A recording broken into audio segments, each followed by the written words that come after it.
بسم اللہ الرحمن الرحیم۔ السلام علیکم۔ ایک نوجوان صحابی جسے لوگ ماغر کے نام سے جانتے تھے، اس کی شادی مدینہ منورہ میں ہوئی تھی۔ ایک دن شیطان نے اسے پھسلایا، اسے انصاری کی لونڈی پر میل کر دیا اور راہ حق سے ہٹانے کی کوشش کی۔ ماغر شیطان کے جال میں پھنسا اور اس لونڈی کو تنہائی میں لے گیا۔ اب یہ دونوں تھے اور تیسرا ان میں شیطان تھا۔ وہ برائی کو ان دونوں کے لیے نہایت خوبصورت اور پرکشش بنا کر پیش کر رہا تھا۔ وہ دونوں بہک گئے اور جوانی کی طغیانی کا شکار ہو گئے۔ جب ماغر اپنے جرم سے فارغ ہوا تو شیطان نے اس کا ساتھ چھوڑ دیا۔ اب وہ پھوٹ پھوٹ کر رونے لگا اور اپنے نفس کا محاسبہ کرنے لگا۔ گناہ کی آگ اس کے دل کو جلانے لگی۔ وہ بے قرار ہو کر روحانی طبیب صلی اللہ علیہ وآلہ وسلم کی خدمت میں آیا اور آپ صلی اللہ علیہ وآلہ وسلم کے سامنے کھڑا ہو گیا۔ احساس گناہ اسے تڑپانے لگا۔ کہنے لگا، اے اللہ کے رسول صلی اللہ علیہ وآلہ وسلم، زنا ہو گیا ہے، مجھے پاک کر دیجئے۔ نبی کریم صلی اللہ علیہ وآلہ وسلم نے اس کی طرف سے منہ پھیر لیا۔ وہ دوسری جانب آ گیا، بولا، اے اللہ کے رسول صلی اللہ علیہ وآلہ وسلم، میں شیطان کے جھانسے میں آ گیا، زنا کر بیٹھا، مجھے پاک کر دیجئے۔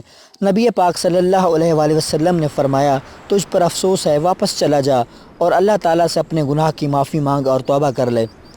وہ تھوڑی دیر بعد پھر آ گیا۔ گناہ کی آگ نے اس کا آرام چھین لیا۔ وہ صبر نہ کر سکا۔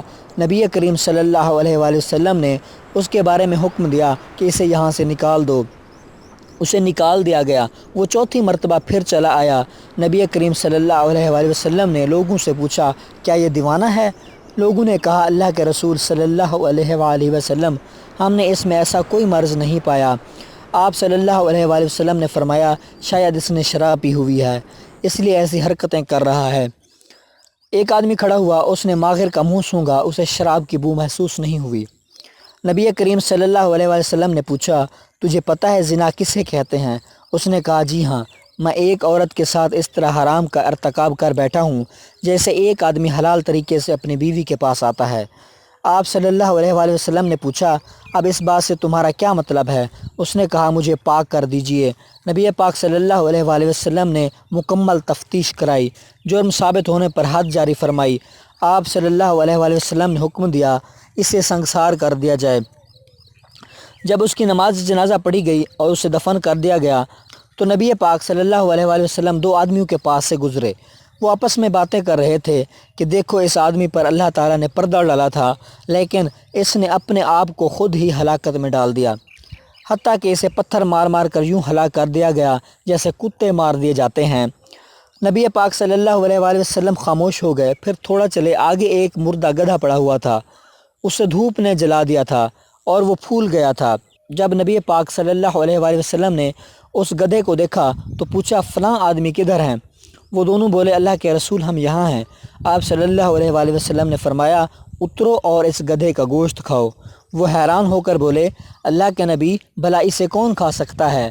آپ صلی اللہ علیہ وآلہ وسلم نے فرمایا، ابھی ابھی جو تم اپنے بھائی کی عزت پامال کر رہے تھے، وہ اس گدھے کو کھانے سے بھی زیادہ بدتر ہے۔ ماغر نے ایسی سچی توبہ کر لی ہے، اگر یہ امت کے مابین تقسیم کر دی جائے تو انہیں کافی ہو جائے گی۔